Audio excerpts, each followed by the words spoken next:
Halo, Assalamualaikum warahmatullahi wabarakatuh.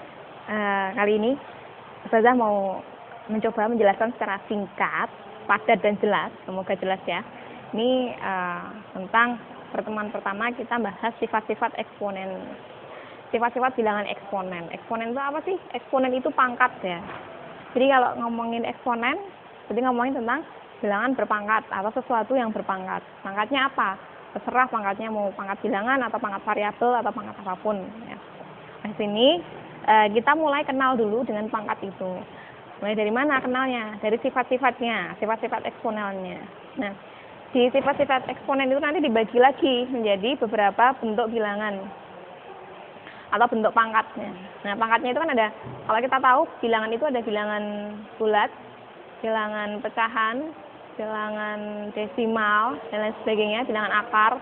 Nah, di sini sifatnya itu mengikuti bentuk bilangannya, gitu ya. Yang pertama, saya sampaikan di sini bentuk pangkat bulat. Contohnya di situ A pangkat N, jadi A-nya ada sebanyak N gitu ya. A-nya sampai N. Nah, di sini contohnya 2 pangkat 5. Jadi 2-nya ada 5, sama dengan 32. Nah, terus kalau misalkan min sepertiga pangkat 5, berarti sama, min sepertiganya dikali min sepertiga kali min sepertiga sampai 5 kali, gitu ya. Jadi nanti tinggal minusnya dipangkatin 5, sepertiganya dipangkatin 5. Nah, karena minus dipangkat 5 itu kan berarti minusnya ganjil ya. Kalau minusnya ganjil, berarti ketemunya otomatis minus lagi. Hasilnya min 1/243. Tuh. Di sini. Nah, ini aturannya yaitu jika A-nya anggota bilangan real, ini real, jadi semua bilangan boleh, sedangkan A-nya itu tidak 0, maka dia akan A pangkat min N menjadi 1/A pangkat N, gitu ya. Nih, 3 pangkat min 2 sama dengan 1/3 pangkat 2. Jadi minus di pangkat ini akan berarti 1/. Kalau kamu mau jadiin pangkatnya itu positif, berarti dia harus ada di bagian penyebut gitu ya. 1/, gitu. Nah, itu yang pertama. Selanjutnya, nah ini sifat-sifatnya, sifat-sifat bilangan berpangkat bilangan bulat. Pangkatnya bilangan bulat. Kalau untuk A pangkat M dikaliin A pangkat N, berarti nanti karena bilangan pokoknya sama, ini bilangan pokok ya namanya ya. Yang di bawah ini A bilangan pokok, A dan N dikaliin, jadi nanti pangkatnya tinggal dijumlahin aja, gitu. Misalkan saya punya sebentar. Ini mana ya? Nih, misalkan 2 pangkat 3 dikali 2 pangkat 5, berarti kan nanti hasilnya 2 pangkat 8, gitu ya. Tuh. Sebaliknya kalau pembagian, berarti kan 2 pangkat 3 dibagi 2 pangkat 5. Hasilnya 2 pangkat min 2. Nih, pakai sifat kedua. Tuh. Terus kalau yang perkalian, nih ya, yang ketiga, berarti nanti tinggal pangkatnya dikaliin. 2 pangkat 3 dipangkatin 5, sama dengan 2 pangkat 15. Ini 15 nih, contohnya. Oke? Nah, yang ini juga sama. A pangkat M kali B pangkat M. Karena mereka dikaliin dulu baru dipangkatin, akan sama dengan dipangkatin dulu baru dikaliin. Yang kelima, A ini dibagi terus dipangkatin. Berarti sama kayak tadi. Dikali, dipangkatin, berarti nanti masing-masing punya pangkat. Ini juga sama, masing-masing punya pangkat. A pangkat M per B pangkat M. Nah, terus yang ini, karena dia ada minus, kita positifkan dulu pangkatnya. Menjadi A pangkat M per N. Jadi 1/. Kayak tadi ya, pangkat minus. Terus yang ini, karena dia per, itu akan menjadi yang A pangkat M ini ada di dalam, per N ini sama dengan akar N. Sama kayak kamu 2 pangkat 1/3. Berarti akar pangkat 3 dari 2. Kalau akar 3 itu nulisnya gimana? 3 pangkat setengah. Nah, ini setengahnya di sini. Tuh ya. Itu untuk sifat bilangan berpangkat bilangan bulat. Next. Yang kedua, pangkat 0. Ingat ya, segala bilangan jika pangkatnya 0, dia akan menghasilkan bilangan 1. Tuh, hasilnya 1. Apapun bilangnya, mau 1 juta, mau 2 juta, mau minus 1 miliar, kalau dipangkatin 0, hasilnya tetap 1. Tuh. Yang ketiga, bilangan rasional. Bilangan rasional itu apa sih? Kalau semester 1 kemarin, sebuah bilangan dikatakan rasional ketika dia bisa dijadikan dalam bentuk paper key. Paper key ya. Jadi dia nggak sisa itu loh, kayak 0,75, berarti kan 75 per 100. Nah, itu nggak ada sisanya. Kalau 0,11111 terus, berarti kan 1 per 9. Karena apa? Karena ini kita pelajari nanti di teori bilangan. Ini kalau kayak gini. Selanjutnya bilangan irasional.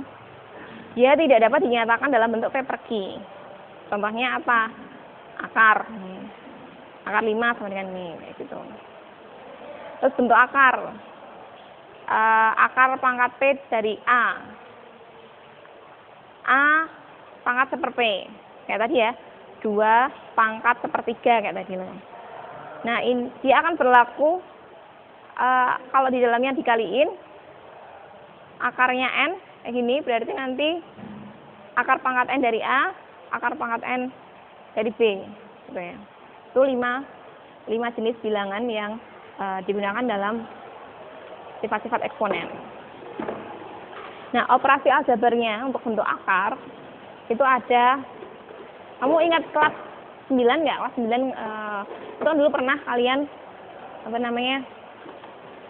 akar-akaran kayak gitu ya, dikaliin, terus akarnya dirasionalkan dan sebagainya. Nah, di sini di kelas 10 kamu sudah dikenalkan lebih banyak lagi tentang bilangan akar. Contoh A akar C plus B akar C, berarti nanti karena dia sama-sama punya akar C, A sama B bisa dijumlahin. A plus B dalam kurung akar C. Terus A akar C dikurangi B akar C, berarti nanti A sama B bisa dikurangin, gitu ya. C-nya dikeluarkan. Terus akar C kali akar D, karena akarnya ini sama, ini kalau jadiin pangkat jadi setengah ya, sama-sama ya, itu boleh akar C kali D, gitu. Terus yang ini akar C per akar D sama dengan akar C bagi D, karena akarnya sama. Terus kalau yang ada di dalam sini, akar dari C plus D plus 2 akar CD, berarti nanti C plus D, kalau ini C min D. Ini bentuknya sama, tinggal dihafalin aja, nanti kalau ada soal kita lihat lagi, tengok lagi sifat-sifatnya seperti apa, dikerjakan sama seperti ini. Selanjutnya contoh soal ya, saya sampaikan contoh soalnya. Sini, jika diketahui A itu 1/8, B itu 16, C-nya 4, maka nilai dari A pangkat min 1/3, B pangkat 1/4, C pangkat min 2, itu kamu berarti tinggal memasukkan aja atau substitusi bilangannya, nih ya. A berarti substitusinya 1/8, B berarti substitusinya 16, C substitusinya 4. Kalau udah kayak gini nih, ini kan ada pangkat bilangan campuran ya. Bilangan campuran itu ada bilangan bulatnya, ada bilangan pecahannya. Kamu ubah dulu ke bilangan pecahan biasa. Jadi 1/3 sama dengan 4/3. Gitu. Tuh.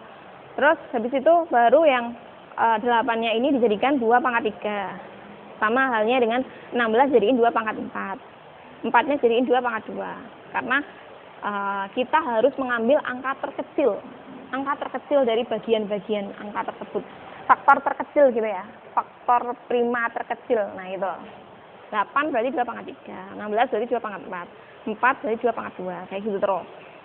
Baru nanti kita gunakan sifat eksponen. Eksponen sifatnya apa? Kalau pangkat dipangkatin lagi berarti apa?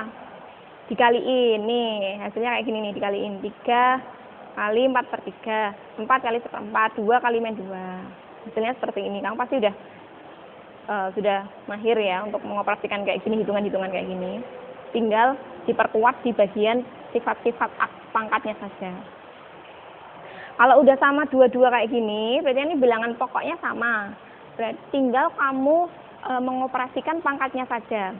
Kalau mereka dikali, berarti ini dikali ya, 2 pangkat 4 dikali 2 pangkat 1 dikali 2 pangkat 1/4, min 4.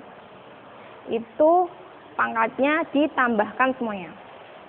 4 tambah 1 tambah min 4. Tuh. Hasilnya 2 pangkat 1 sama dengan 2. Nah gitu ya. Nanti dicermati lagi, diulangi lagi setelah mendengar penjelasan dari Utismi, kamu cermati sendiri, kamu pelajari sendiri. Biasanya akan lebih paham kalau kamu mencoba sendiri. Yang kedua, kita coba dibentuk akar, menyederhanakan bentuk akar ya. Di sini bawahnya ini akar 15 dikurangi akar 10. Kalau untuk merasionalkan 2 per akar 3, itu kan tinggal dikaliin dengan akar 3 per akar 3. Nah sekarang kalau kamu punya akarnya pengurangan kayak gini, berarti pengaliannya dengan apa? Dengan sama-sama akar 15 akar 10, tapi tandanya berlawanan. Ini namanya perkalian sekawan.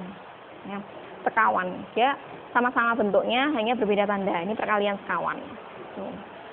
Kalau atasnya plus, berarti bawahnya juga plus. Nah, nanti tinggal dikaliin. Hasilnya coba lihat. Akar 15 kali akar 15, 15. Plus kali min, min. Akar 10 kali akar 10, 10. Gitu. Itu untuk kalau mengalihkan dua bentuk ini, sebenarnya pakai kalian pelangi itu loh, kalau ingat nggak? Perkalian pelangi. Nanti hasilnya jadinya 15 kurang 10. 15 kurang 10, 5. Nah, yang ini karena akar dikaliin akar, berarti nanti akar dari 6 kali 15, 90. 6 kali 10, 60. Baru kamu pecah tuh. Dibentuk akarnya 90, berarti 9 kali 10. 9 itu akar berapa? Berarti 3. 6 kali 10. Enggak ya, kalau 6 kali 10 nanti enggak ada yang bisa diakar ya. Berarti ini 4 kali 15. Biar bisa diakar 4-nya nanti jadi 2. 2 akar 15. Nah, hasilnya ini sederhana. Itu ya. Itu sedikit dari Ustazah. Semoga bermanfaat. Selamat belajar. Wassalamualaikum warahmatullahi wabarakatuh.